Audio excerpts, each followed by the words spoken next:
నమస్కారం. నా పేరు శ్రీరామ్ శర్మ. ఒక చైల్డ్ కస్టడీ విషయంలో గౌరవ Uttarakhand high court chief justice Ritu Bahri, justice రాకేష్తో కూడిన డివిజన్ బెంచి ఒక తీర్పు ఇవ్వడం జరిగింది. ఫ్యామిలీ కోర్టులో చైల్డ్ కస్టడీ మీద ఒక ఆర్డర్ ఇస్తే దాన్ని ఛాలెంజ్ చేస్తూ హైకోర్టులో క్వశ్చన్ చేస్తే హైకోర్టు ఈ విధంగా తీర్పిచ్చింది.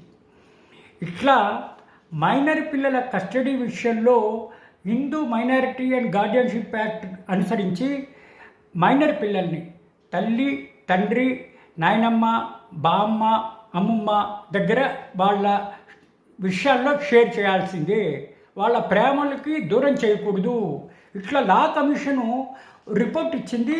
ఈ రిపోర్ట్ని అనుసరించి 251 రిపోర్ట్ అనుసరించి ఇట్లా చైల్డ్ కస్టడీకి పిల్లల విషయంలో తల్లి, తండ్రితో సమానంగా నాయనమ్మ, అమ్మమ్మ, బామ్మ, తాతగారికి కూడా షేర్ చేయాలి కస్టడీ, వాళ్ళ ప్రేమను పంచడానికి.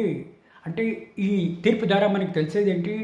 ఇకపై గార్డియన్షిప్ అండ్ వాట్స్ యాక్ట్ అనుసరించి చైల్డ్ కస్టడీ, ఇంటర్మ్ కస్టడీ అందరికీ సమానంగా షేర్ చేయాలి. అటు తల్లి, తండ్రి, నాయనమ్మ, బామ్మ, తాత అందరికీ కూడా ఈక్వల్గా. ఎందుకంటే వాళ్ళ ప్రేమను పంచడానికి, పిల్లాడు ఎంజాయ్ చేయడానికి ఈ విధంగా షేర్ చేయాల్సిందే అని తీర్పు ఇవ్వడం జరిగింది.